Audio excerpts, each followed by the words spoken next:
처음 뵙겠습니다. 셜록에 초대해 주셔서 감사합니다. 김규현 변호사입니다. 요즘 되게 바쁘시죠? 또 선거 기간이다 네. 보니까 선거 운동도 하고 방송도 하고 재판도 하고 여러 가지로 지금 네. 지금 일이 좀 겹치고 있어서 그러게요. 조금 바쁩니다. 물론 대선을 치른다고 이 모든 게 다 해결되는 건 아니지만 그래도 이제 결과를 며칠 앞두고 난 지금의 심정이 저는 이제 대선이 말씀대로 모든 걸 해결해 주진 않지만 거의 대부분은 해결해 줄 것이다. 네, 이렇게 믿고 있어요. 사실 제가 처음에 최상병 사건을 시작할 때 두세 달이면 되겠지라고 생각을 한 이유가 윤석열이 개입되어 있는 줄 그때는 그렇게까지 생각을 하지 못했어요. 네네. 그러니까 아마 뭐 중간에서 누가 좀 장난쳤겠지 정도로 생각을 했었고, 그러니까 뭐 두세 달 지나고 이게 말이 안 된다는 게 이제 막 불거지고 이걸 용산에서 알고 나면은 정리되지 않겠나, 네, 그렇게 생각한 거거든요. 그러다가 이제 뭐 구명로비가 나오고 800, 7070이 나오고 경로가 나오고 그래서 이제 이거 내가 지금 내가 지금 발을 얻다가 들이닐 거냐 이거. 그렇죠. 네. 아니 그러면 시간을 되돌려서 이 사건에 윤석열도 있었고 내가 잘 아는 그 단톡방을 같이 하는 멤버들도 연관돼 있었고 그걸 아셨다면 그렇죠. 시작을 안 하셨을까요? 그러게요. 근데 그래도 했을 것 같긴 해요. 근데 고민은 굉장히 많이 하지 않았을까요? 그렇죠. 네. 이런 것 같아요. 그리고 최상병 사건이 처음에 났을 때 처음에는 이종호가 왜 관련돼 있는지 몰랐잖아요.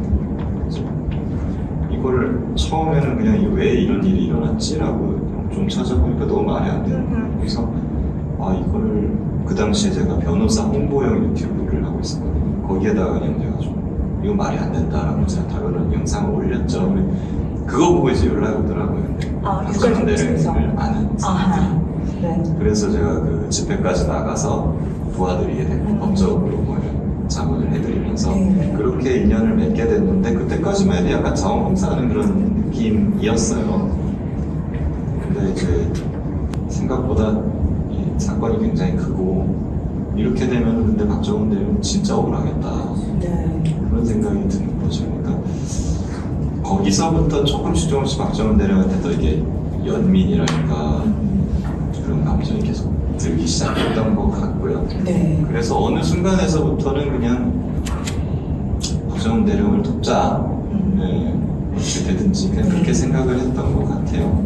그런 것 같아요. 그러니까 대의를 위해 우리가 뭔가를 한다 너무 거창하잖아요.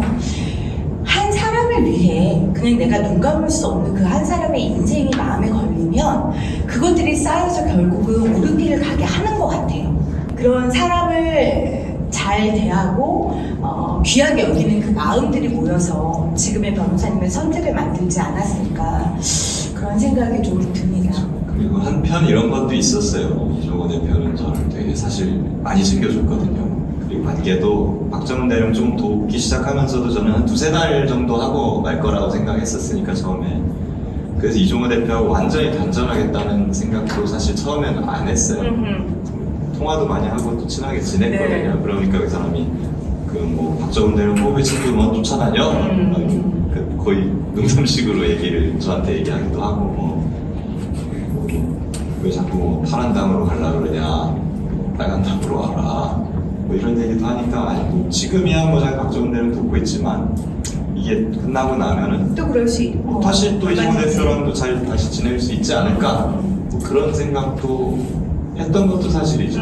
물론 지금 가서 생각해보면 말도 안 되는 생각이고 굉장히 나이브한 생각이었는데 그 당시에는 그랬어요. 이 사건이 막 지금처럼 그렇게 커지지 않았을 때니까.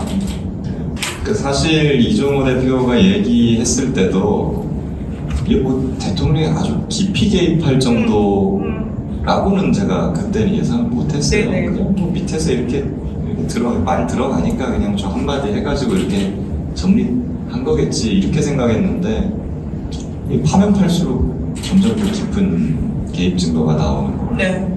점점 황당하죠. 제 입장에서는 황당하고 점점 이게 발을 뺄 수가 없는 그런 상황이 늪이 되고 되어가는 네. 거예요.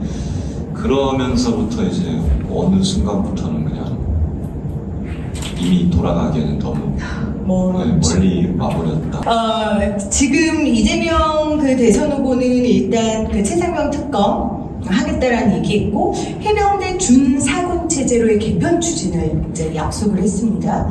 그리고 박정훈 대령이 반드시 제자리로 돌아올 수 있게 하겠다 했는데 물론 이제 우리가 결과는 모르지만 새 정부 이후에 이 문제들이 좀 어떻게 해결됐으면 좋겠고 무엇이 제자리라고 생각하시는지. 박정훈 대령이 지금 보직을 받았다라고 기사가 났잖아요. 네네. 다 가짜입니다. 아. 왜냐하면 박정훈 대령의 신보직이 인사근무 차장이라는 보직이에요. 그런 보직은 원래 없어요. 정규 편제는. 원래 없는 걸 만들어낸 거예요. 인사근무 처장이 대령이고 그 밑에 이제 과장들이 존령들이 있는데 그 사이에 차장이라는 거 하나 만들어서 끼워 넣은 거고 일이 없어요. 그래서 사실 뭐 하루에 뭐 결제 한 건 정도 하신다 그래요. 그러니까 사실은 지내는 거 일 없이 지내는 건 똑같죠. 다만 이거 우리가 받아들였던 거는 군인은 원래 인사명령에 복종할 수밖에 없게 돼 있어요. 그러니까 받은 거고 적어도 보직 해임 상태에서는 이제 뭐 아무것도 없는데 이건 최소한 보직은 있고 책상이랑 컴퓨터는 생긴다. 예전보다는 낫다. 그래서 그냥 받은 것인데 이걸로 막 무슨 엄청나게 혜택을 준 것처럼 언론 플레이가 이루어지더라고요.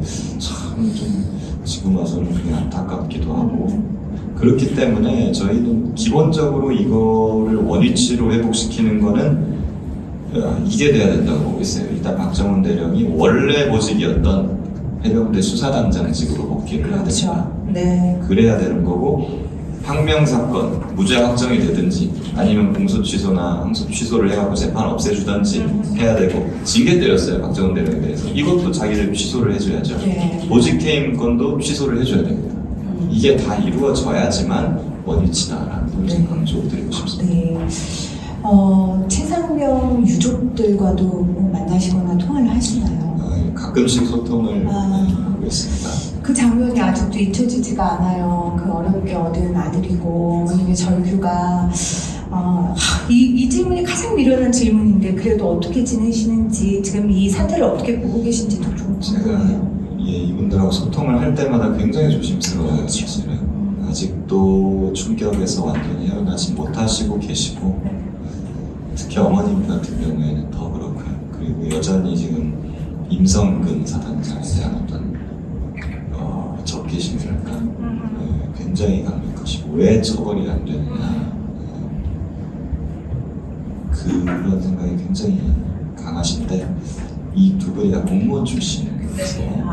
그리고 아버지는 또 현역 공무원입니다. 그러다 보니까 굉장히 조심스러워하시는 거죠. 이 자기들의 어떤 일상이라든가 발언이나 이런 것이 외부로 나가는 거에 대해서 또 극도의 어떤 두려움도 갖고 계시고 그러다 보니까 굉장히 조심스럽고 안타깝고 또 자괴감도 들고 이렇게 오랫동안 이걸 해결을 못 시켜드리는 부분에 대해서 그래서 참 여러 양가적인 여러 가지 감정이 듭니다. 유족들에게 우리가 해줄 수 있는 건 잊지 않는 거 그리고 또 하나는 일상을 회복하게 하는 거거든요. 그분을 살아나가셔야 되잖아요. 그러려면 정말 우리가 자식을 잃으면 가슴에 묻는다고 하는데 가슴에라도 묻을 수 있게 정말 도와줘야 하는 게 우리의 의무라는 생각이 듭니다. 아까 권성동 뭐 고소 얘기하셨는데 그 지귀현 판사건 때문에 또 고소 또 몇 명 하셨잖아요 변호사님한테? 주진우 네네네. 지귀현 건 네. 주진우 건 때문에 고소했다는데 지금은 근데 너무 많이 당해서 그냥 뭐 괜찮아요? 모르겠어요. 처음에는 고소를 당하면은 저도 검사 출신이라 이게 상상이 돼요. 앞으로 이제 그렇죠. 내가 어떻게 될지 뭐 압수수색이 들어오고 뭐 통신이랑 계좌가 다 털릴 거고 심지어 그게 너무 리얼하게 생생하게 상상이 되는 거예요. 왜냐면 내가 하던 일이니까. 그래갖고 걱정도 많이 하고 그랬는데요. 그래요. 판검사들이 간이 콩알만해서 조그만한 것도 막 압수수색 들어왔는데 이거 어떻게 하냐 이러는데 근데 사실 상식적으로 생각해 보면은 이런 걸로 압수수색 영장이 나올 리가 없거든요. 근데 많이 나왔잖아요 그동안. 아니 뭐 저는 직접 저희 집이 털린 적은 없어요. 네. 제 핸드폰이나 계좌는 많이 털어갔겠지만 그 직접 이제 경찰들이 우리 집에 들이닥치는 건 없으니까 그게 사실 상식적으로 생각해 보면은 뭐 내가 실제로 잘못을 한 것도 아니고 네. 한데 물론 권성동이 뭐 계속 막 날 때리고 그러면은 뭐 내가 진짜 뭐 잘못을 했나 맞아요. 사람이 그렇게 돼요. 맞아요. 이런 생각이 들기는 맞아요. 해요. 네. 그러면 사람이 이제 간이 콩알만해지면서 위축되죠. 약해지고 위축되는 건데 그러면서 이제 입을 닫게 되고 그게 원하는 거죠. 그렇죠. 권성동이나 네. 이런 네. 사람들이 그렇게 되는데 이제 결국에는 한 2, 3주 지나면서 평정심을 좀 다시 찾아보니까 잘못한 게 없는 거예요 사실. 나 되게 잘한 것 같은데 오히려 내가 검사라면 제가 원하는 일을 제가 하고 있는 거예요. 제가 검사일 때 제일 바랬던 게 제보자가 나타나줬으면, 네. 누가 나한테 빼박 증거를 이렇게 갖다 받쳐줬으면 네. 이런 거였는데 내가 그 일을 했잖아. 그러면은 나는 판사 검사들이 오히려 좋아할 만한 일을 한 거지. 내가 잘못한 게 없어. 아하. 그리고 나를 턴다고 해봤자 뭐 털릴 게 없고 정황이 없으니까 압수수색 영장이 우리 집에 대해서 발부될 리가 없어. 아. 부정영장 청구해봤자 기각될 거야. 나는 나이브 하시네요. 그 표현을 쓰셔야 돼요. 근데 그런 생각하게 되면서 좀 네. 자신감을 갖고 더 나가게 된 거죠. 하려면 해라. 네. 근데 이제 변호사님이 제가 보니까 멘탈이 강한 것도 있는데 기본적으로 아까 뭐 불만과 반항의 심리도 있었지만 사회나 사람에 대한 신뢰가 기본적으로 있으신 것 같아요. 좀 그런 건 아직도 좀 있어요. 그래도 네. 조금은 상식이 있는 사람들이 있지 않을까. 그래도 상식대로 조금은 돌아가지 않을까 네. 싶은 생각은 있고 그걸 믿고 그리고 이제 당당하게 하면은 그렇죠. 맞아요. 뭐 거리낄 가운데 물론 그렇게 돼서 구속될 수도 있어요 제가. 근데 뭐 그거는 팔자고 근데 구속돼도 결과적으로 나중에는 제자리로 돌아올 거니까 그거 믿고 그냥 네. 하는 수밖에 없겠더라고요. 네. 그럼 지금 자연스럽게 이 질문을 드릴게요. 우리 오영진 님이 남겨주셨는데 검찰개혁으로 기소권, 수사권 분리가 자주 언급됩니다. 그러나 이것만으로는 검찰의 엘리트주의 또는 카르텔을 깰 수 없을 것이라는 분석이 지배적입니다. 검찰 출신으로서 검찰개혁에서 가장 중요한 게 뭐라고 보시나요? 근데 그 답을 주셨어요 질문에. 수사, 기소, 분리 이게 핵심입니다. 그게 완벽하게 되면은 다 해결돼요? 사실 해결은 거의 다 될 것 같아요 제 네. 생각에. 근데 네. 그게 쉽진 않아요. 저항이나 뭐 그러게요. 기득권들의 저항이 엄청나게 거셀 것이고 저는 약간 이거를 의사 파업과 비슷한 수준의 저항이 또 앞으로 있을 거다라고 보기 때문에 상당히 험난한 길일 거고 이거를 또 실무적으로 가져가면 또 어려운 게 많거든요. 이건 제가 나중에 따로 뭐 네. 말씀드릴 기회가 있겠습니다. 수사 기소가 칼 자르듯이 이렇게 딱 분리가 네. 잘 안 돼요. 그거 하기 위해서는 실무가들이 이제 엄청 많이 붙었고 몇 날 며칠을 이제 밤새고 머리 싸매고 해야 되는 건데 근데 가끔 보면은 민주당에서는 그냥 하면 되는 것처럼 생각하고 그 뒤에 이 디테일한 계획을 그렇죠. 이게 없는 경우가 좀 있어요. 그 제가 뭐 이게 비유가 적절한지 모르겠는데 수사기소 분리를 한다는 거는 군대로 치면 이제 모병제로 바꾼다라는 수준의 말이거든요. 그러니까 엄청나게 실무가 많이 바뀌어야 되는 거예요. 많은 시스템이 모병제로 가면 좋지만 그걸 우리가 실질적으로 정착시키려면 얼마나 많은 준비를 해야 되겠어요. 네. 그러니까 그런 실무적인 과제들이 있는 거죠.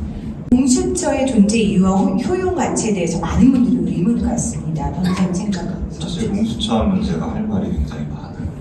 그냥 구명로비 제도 제가 공수처에 있는데 저 공수처가 분명히 필요한 기관이라고 생각을 합니다. 그 존재만으로도 판사와 검사들한테 견제가 되는 부분이 있거든요. 근데 좀 더 유능해졌으면 좋겠어요, 공수처가. 많이 유능해졌으면 좋겠어요. 그러려면 어떻게 해야 됩니까? 일단은 수사라는 게 법만 안다고 되는 건 아니고 그 노하우라는 게 있거든요. 그런 것들이 사실은 검찰에 반부패부가 있는데 그 나쁜 짓을 많이 해왔잖아요. 근데 유능하긴 기가 막히게 유능하거든요, 이 사람들이. 거기에서 수사하는 노하우나 그런 것들을 전수가 돼야 되는데 네. 이게 하나도 안 됐어요. 공수처 만들 때. 그런 부분들이 좀 많이 아쉬운 부분이 있고, 공수처 하면은 구형로비 제보를 했으면 예를 들면 그분들이 그래요, 저한테 이런 중요한 증거를 가져다 줘서 고맙다, 우리가 수사를 잘할게요. 근데 우리가 수사를 압수수색도 하고 막 이렇게 하면 해야 되는데 어디 가서 이 얘기를 하지 말아달라. 언론에다 가서 내가 얘기하면은 증거 다 인멸할 거고 압수수색 안 될 거잖아요. 그래서 제가 가만히 있겠다. 이한 1, 2주도 아니고 가만히 있었어요, 진짜. 가만히 있는데 공수처에서 한 1, 2주 있다 연락이 와요. 근데 변호사님, 예, 이종호 사무실이 어디예요? 무슨 말씀인지 알겠네요. 그 앞에 하신 말. 예, 참 많은 생각을 하게 되더라고요. 그래서. 근데 이제 그렇게 좋은 자원들이 가고 시스템이 뒷받쳐 주려면 내부에서 이제 이 효용 가치나 중요성에 대해 동의를 해야 되잖아요. 네. 그 작업이 안 됐기 때문에 반발이 있기 때문에 그게 어려운 거 아니겠어요? 저는 이 공수처가 제대로 되려면은 정말 이제 뼈를 깎는 그런 노력이 있어야 되고 지원도 많이 있어줘야 된다 생각하고, 규모만 키우는 식으로는 안 돼요, 이게. 그렇죠. 이게 뭐 사실 판검사를 수사하는 기관이잖아요. 그럼요. 판검사를 수사하려면 판검사보다 유능해야 되고 그래야 많이 알아야 되죠. 되고. 네네. 근데 사실 현실이 전혀 그렇지 못해요. 그 번번이 깨지는 거죠. 그 갑자기 드는 생각인데 그냥 우리끼리 뇌피셜이에요. 그냥 아무 말 대잔치, 아무 말 대잔치. 변호사님이 이제 뭔가 일이 딱 맡겨진다면 나 이 일은 진짜 잘할 수 있을 것 같아. 나 이거 정말 해보고 싶어. 제일 해보고 싶은 건 최상병 특검 들어가는 거죠. 아하. 제가 가서 다 해결하고 싶죠. 현실적으로 불가능하죠. 네, 그거 말고요. 그거 말고 또 뭐 한번 해보고 싶으세요? 뭐 이거 하면 잘할 수 있을 것 같다. 잘할 수 있을 것 같다. 그러게요. 근데 아무래도 그냥 검사를 했었고 변호사 하다 보니까 사법제도를 좀 제가 검찰이 장난짓을 못하게 하면서도 민생수사 역량을 더 강화하는 쪽으로 네. 이렇게 바꾸는 일을 한번 시켜주면 제가 하고 싶은 게 많기는 합니다. 제가 좀 생각이 날 거나 아이디어 날 때마다 이렇게 다 적어놓는데요. 네. 사법개혁 관련해서 검찰, 경찰, 법원, 공수처 막 이런 데는 적어놓은 게 지금 한 3, 40개 됩니다. 그래요. 와, 이 영상이 성지가 됐으면 좋겠네요. 우리 예언했다, 막 이런 거. 이제 사소한 것들도 있지만 중에 새로운 정부가 들어서면은 아마 계엄도 그렇거니와 이제 우리 최상병 사건 그리고 명태균 게이트 사건 아마 다시 좀 진상규명이 이루어질 텐데 거기에 많은 관심을 가져주시고 끝까지 힘을 좀 모아주셔서 이게 미진한 부분이 없이 다 네. 끝날 수 있도록 그렇게 되면 좋겠습니다. 이 사건이 다 끝나고 나면 변호사님은 어떤 사람으로 기억되고 싶으세요? 저는 묻어가는 걸 사실 좋아하다 보니까 그냥 좀 잊혀졌으면 좋겠는데 네. 그래도 과거에 뭐 이런 훌륭하면서도 실력이 있는 변호사가 있었다? 그래서 내 일을 여기 맡겨야지? 되면, 손님들이 좀 많이 오면 좀 좋지 않을까요? 알겠습니다. 우리 변호사님 사무실이 아주 활발하게 영업이 되는 그날까지 그렇게 평온한, 변호사님이 이제 더 이상 필요 없는, 이 사건만으로 필요 없는 그날이 오기를 저도 간절히 바라보겠습니다. 오늘 긴 시간 동안 속 이야기 참여해주신 우리 김기현 변호사님께 여러분 다시 한번 큰 박수 부탁드립니다.